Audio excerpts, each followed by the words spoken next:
Hey tout le monde, c'est Lambord et on se retrouve pour une nouvelle vidéo, une nouvelle review animée, cette fois-ci c'est sûr After the End, oui ça sera comme ça comme je le fais pour le deuxième épisode. Juste avant de commencer, comme d'habitude, le traditionnel. Si vous aimez ce style de vidéo, donc les reviews en l'occurrence, puis cette review et surtout cet animé, vous pouvez toujours laisser un petit pouce bleu bien sûr. Si vous avez quelque chose à dire, que ce soit sur l'épisode, sur l'animé en globalité, sur la review, vous pouvez toujours laisser un commentaire bien évidemment. Allez voir également, si c'est pas encore fait, je vous invite également à aller vous abonner à la chaîne en mettant la cloche sur tout pour ne manquer aucune vidéo, bien évidemment, et d'aller voir également la description, tout y est. Mon serveur dealer de mes réseaux sociaux, TikTok, et la chaîne principale de gaming avec Assassin's Creed Shadows qui continue toujours et encore. Tout ceci étant dit, on va pouvoir donc commencer la review. Normalement, elle devrait pas être trop longue comme d'habitude. Avant d'aller présent, on va aller dans son passé à Arthur, puisqu'il y a un moment où il a exécuté toute une famille. Pourquoi le père avait fait quelque chose de pas très sympa envers le roi, c'est-à-dire envers lui-même, une tentative d'assassinat. Bon, je vous rappelle que c'est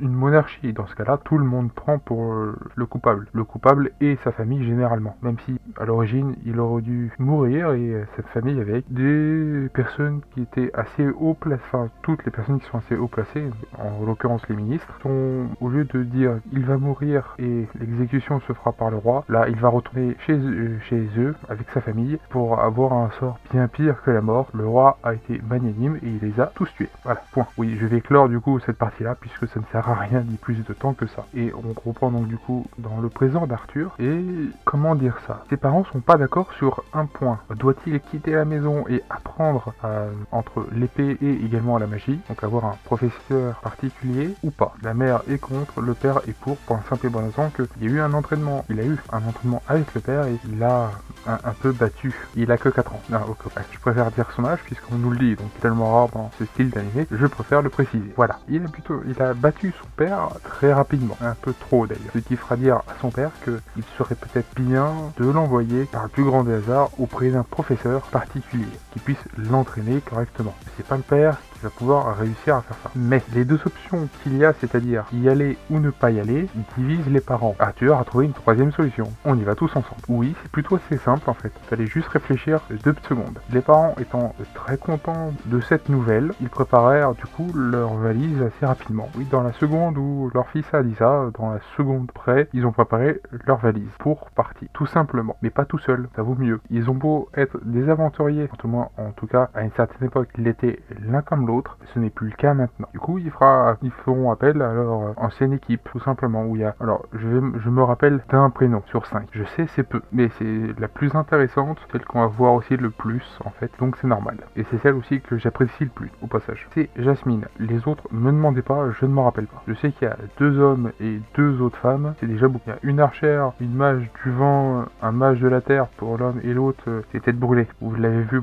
sur le pourquoi du comment. C'est inscrit dans ses gènes que c'est une tête brûlée. Et donc tout ce petit monde, alors déjà au passage, se rencontre réellement pour la première fois, et parce que techniquement Arthur se rappelle déjà d'eux il y a plusieurs années avec un certain accident d'une certaine maison. Mais eux sont pas censés le savoir, ils s'en rappellent d'eux. Les présentations étant faites, peuvent partir en voyage pour aller dans une contrée lointaine. Mais je me rappelle plus de la ville non plus. En plus, c'est un nom complexe, ça fait 2 bonnes raisons pour pas que j'essaye. Mais là aussi, tout ne va pas forcément super bien se passer. À part une attaque de loup en l'occurrence, il n'y a pas grand chose à dire, à part une chose, des bandits, je dirais, et alors, c'est pas bien grave, ce ne sont que des bandits, ce sont des aventuriers et plutôt assez chevronnés, même s'ils sont quelques-uns, des bandits, ils vont pas faire en feu. Oui, c'est vrai, même s'ils sont très nombreux, ils vont pas faire en feu, c'est pas vraiment le problème. Le vrai problème là-dedans, c'est que premièrement, déjà la mère a un pouvoir assez spécifique, assez rare, et assez spécial aussi au passage, c'est celui de guérison. Il vaut mieux que moins de monde en sache. Ça vaut mieux pour tout le monde et surtout pour elle. Ah, et au passage,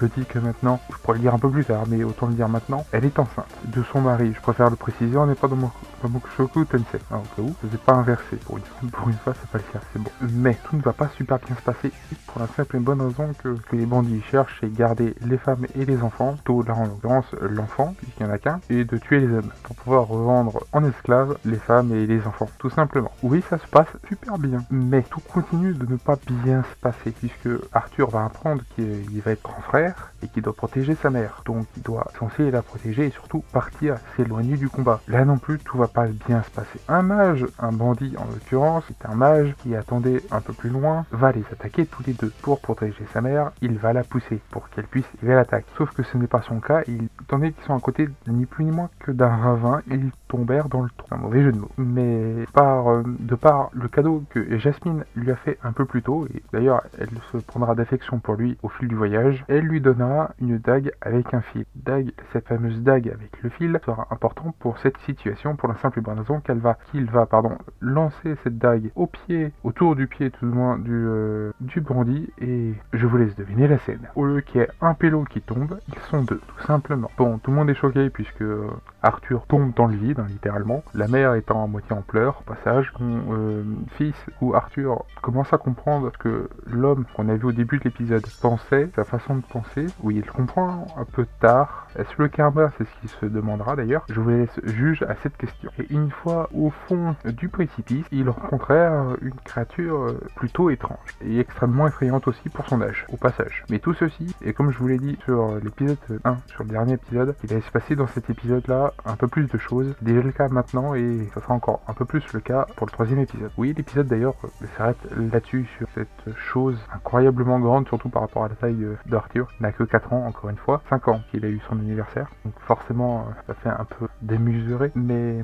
oui, ça se finit littéralement là-dessus. On ne sait pas ce que c'est. Enfin, personnellement, je sais ce que c'est. Mais là, à l'heure actuelle, on n'est pas censé savoir ce que c'est. Donc on verra bien en temps et en heure. Et personnellement, j'ai hâte de voir la suite. Même si je la connais déjà. Oui. Et je peux vous le garantir, la suite s'annonce plutôt bonne. Ah, et tous ceux qui vont vouloir voir les différences, les gars, juste profitez de l'anime. Je sais pas si, je me rappelle pas si je l'ai précisé dans la dernière review, donc pour le premier épisode, il y aura une VF qui a été annoncée, tout simplement. Donc je vous ferai très probablement, une fois que la série, la première saison sera terminée, je vous ferai une vidéo spéciale VF. Voilà, va falloir vous le préciser, même si à la fin de la deuxième review pour le deuxième épisode, mais peu importe. Tout ceci étant dit, je vais pas faire durer longtemps cette review pour pas grand chose. Si vous voulez laisser un petit pouce bleu parce que vous avez aimé cette review ou l'épisode ou la série, jusqu'à maintenant en tout cas, ou si vous la connaissez déjà, vous pouvez toujours laisser un petit pouce bleu, bien évidemment. Si vous avez quelque chose à dire, que ce soit sur la review, sur la série, sur l'épisode, mettez ça par commentaire. Si vous n'êtes pas encore abonné à la chaîne, je vous invite à vous y abonner, bien évidemment, en mettant la cloche sur tout pour ne manquer aucune vidéo et d'aller regarder la description, tout y est. Mon serveur Discord, mes réseaux sociaux, TikTok et la chaîne principale, je vais y arriver, avec principale donc de gaming, avec Assassin's Creed Shadows qui continue toujours et encore. Sur ce, tout ce que je vais rajouter moi à tout ceci, comme d'habitude, c'était Lamborg, à une prochaine vidéo, à plus tout le monde, bye bye.